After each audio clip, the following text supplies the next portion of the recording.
We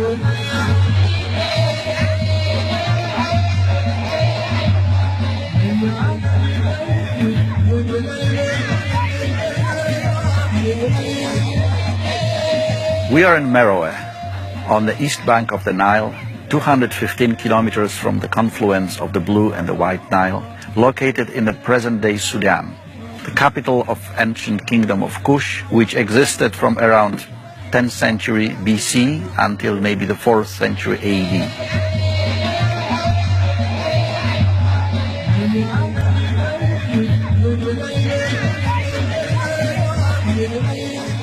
Since year 2000, we've been working jointly with our Sudanese colleagues from the University of Khartoum and Sudan National Museum.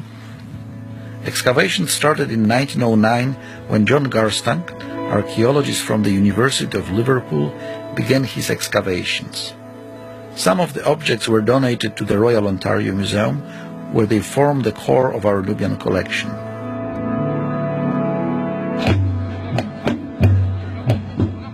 We employ local people for excavations, for digging. They come mainly from two groups. The Jailin tribe, people settled on the bank of the Nile, engaged in agriculture.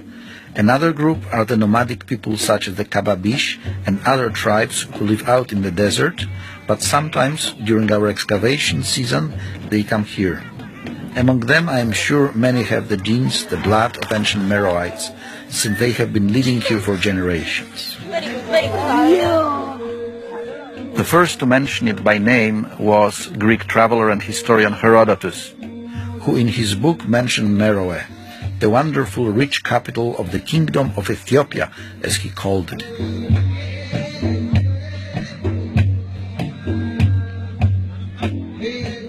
There are only two capitals of the kingdom of Kush. The early one was established at the site of the temple of Jebel Barkal. That's its modern name. But its ancient name was Napata.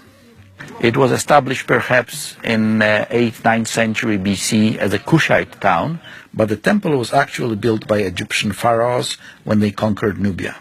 In 591 BC, there was another Egyptian invasion of Nubia, and those Egyptians destroyed the same temple.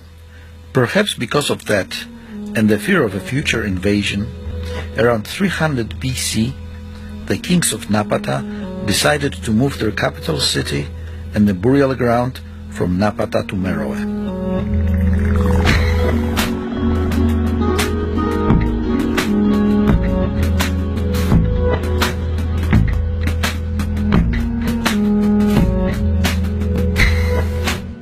The northern group of pyramids is the group containing the largest number, maybe 53 pyramids altogether, although not all of them survive to present day.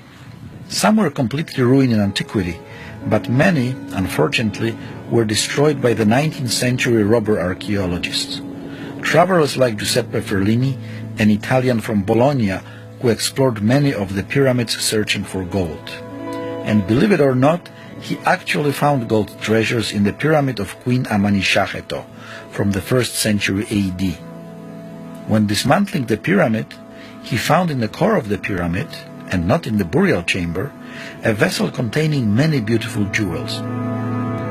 The treasure was really astonishing, so much so that when Ferlini returned to Europe, he had difficulties selling it. People did not believe that such wonderful things could have been made deep inside African continent.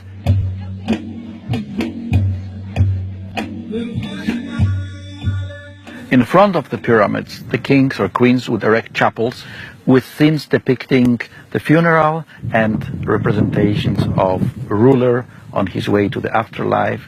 They really relied on Egyptian model.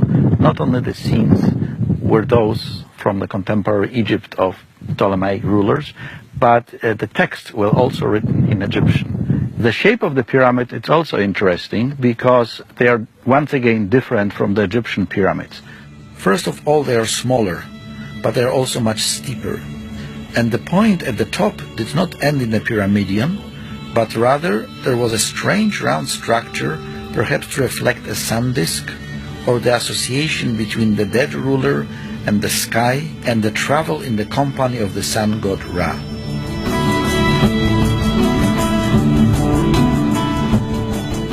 Coinciding with the change of the seat of the kings, we also have the introduction of Meroitic language, we have the change in artistic style, in architecture, we even have the introduction of the new cult, the god Apedemak, the lion god of Morowe. In antiquity, the place must have been roaming with wild game. Lions, antelopes, giraffes and elephants are frequently represented in Meroitic art. It cannot be a big surprise that the Meroites were worshipping a lion, the king of the animal world. Right behind me you've got the pylon, that is the main official gate entry to the temple, decorated with a traditional scene of king smiting the heads of his enemies. Except that in contrast to Egypt, here we've got a king and a queen, showing that the role of queens in Meroitic society was much more elevated than the queens in Egypt. On the south wall, we can see 5 divine figures welcoming 3 royal personalities. The king, King Natakamani, followed by Queen Amanitore, and behind them the young prince. They are welcomed by god Apedemak. Here you have a chance to see magnificent temple of a Meroitic god Apedemak as it was in its natural setting.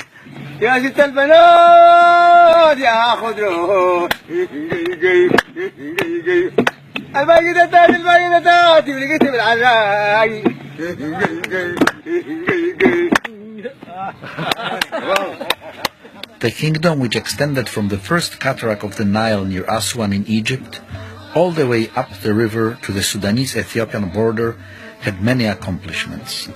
We can admire today the remains of their cities, temples, pyramids and palaces.